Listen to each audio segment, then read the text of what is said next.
Assalamualaikum warahmatullahi wabarakatuh. Halo, perkenalkan nama saya Radit Nara Pradana. Saya dari 11 Elin 2. Di sini saya akan menceritakan carpon 1000 kata yang berjudul Huma nu jadi mal. Jadi saya akan lanjut. Huma nu jadi mal, di hiji lembur, nu caina masih heurang jeung hawana masih seger. Aya hiji kaluarga nu hirup tina tatenan. Pak Ujang anu geus kolot biasa naratak sawah dibantuan ka anakna Asep. Marehna ngarawat huma anu diwariskeun ti karuhuna, ngajaga supaya tetep subur tur mawa berkah. Pak Ujang kungsi nyaritakeun ka Asep yen huma eta lain syukur tempat melak, tapi ngangrupa lambang hirup keluarga. Huma teh jantung kahirupan, Sep, cek bapana. Mung leungit urang moal boga tempat pikeun nyekupan kabutuhan saorang. Tapi hiji poe datang jalma-jalma make mobil gede neungdeun surat ka Pak Ujang. Cek eta surat, huma naek ka pangadilan aya nu rek meuli jeung rek dijieun mal. Pak, kumaha ieu mun huma dijual urang rek hidup kumaha? Cek Asep dari bari nangkep bapana. Pak Ujang, ngan ukur ngeunahna sirahna, urang kudu tarung. Sep, kumaha ieu lain ukur tanah tapi sajarah kaluarga urang. Mimitina Pak Ujang rek nolak, tapi tetangga sejen geus loba nu ngajual teunana mimiti robah jadi benteng semen. Lalawora warga. Kabeh jalma di lembur bingung, jalma-jalma nu sesemahna cicing di imah kai ayeuna dipindahkeun ka rusun-rusun di pinggir kota nu sesekna sebab dibere artos nu gede, tapi aya oge nu hejengna ari geus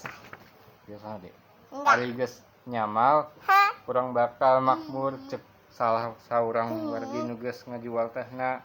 Tapi sabulan ti hartina kanyataan henteu saperti dipikirkeun. Salah leungit walungan beuki kotor, malah cai jadi hese didapet.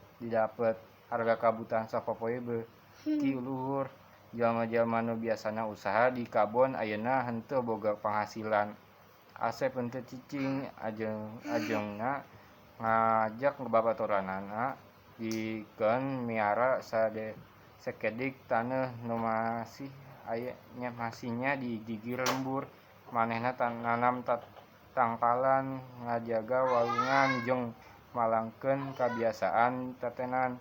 Tapi tatangganana loba aya jalma nu ngahina marehna. Ari geus nyamal, naon deui gunana sawah jeung kebon, cek salah saurang wargi. Tapi Asep teu gubris, ajengna percaya yen sagala nu dilimpah ku niat ke nu hede pasti aya hasilna.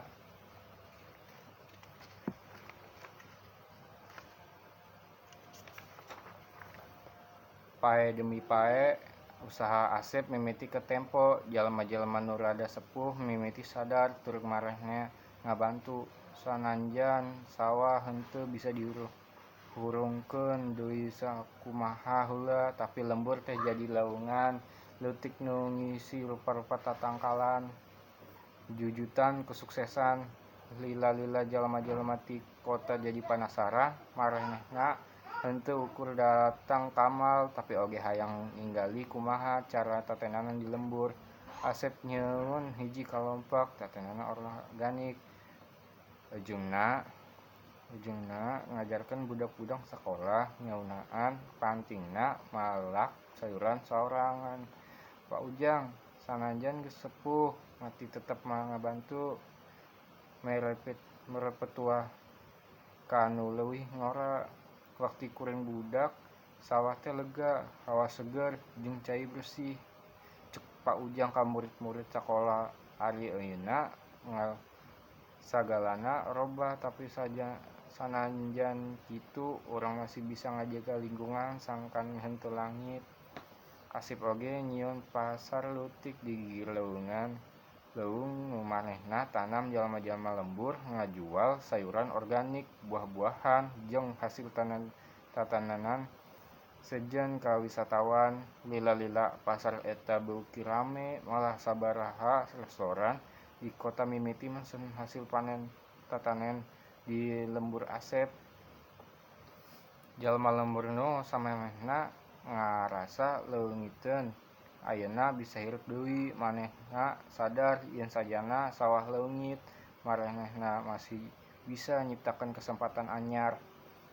Pangrujung pangharapan hiji poe wartawan ti kota datang ajeuna nulis ngeunaan Asep jeung warga lembur pikeun ngajaga lingkungan. Carita eta samubar nepi ka aya lembang lingkung nu hayang ngebantu. Dina hiji acara Asep meunang penghargaan pikeun usaha malak jeung ngajaga lingkungan. Ajeuna nyarios dihareupeun loba jalma nyaritakeun perjuangan lemburna.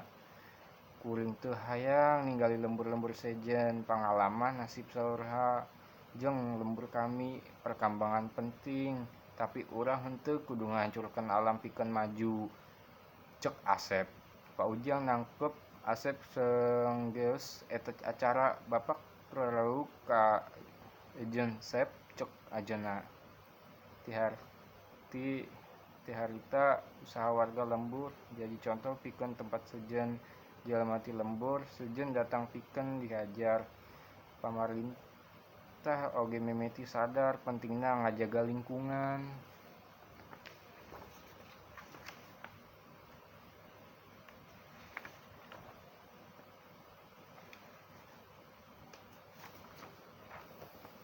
Sanajan mal tetep nangtung tapi sabudadanana tangkal-tangkal mimiti mekar. Leuweungan leutik di lembur Asep jadi tempat pikeun budak-budak sakola diajar. Malah sababaraha toko di mal mimiti ngajual hasil tanenan lokal.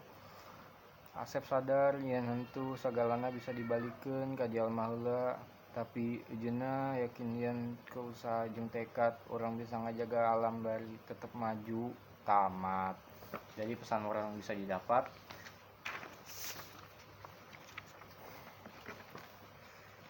ladang itu berguna, tapi kemajuan teknologi juga berguna. Assalamualaikum warahmatullahi wabarakatuh. Terima kasih telah menonton.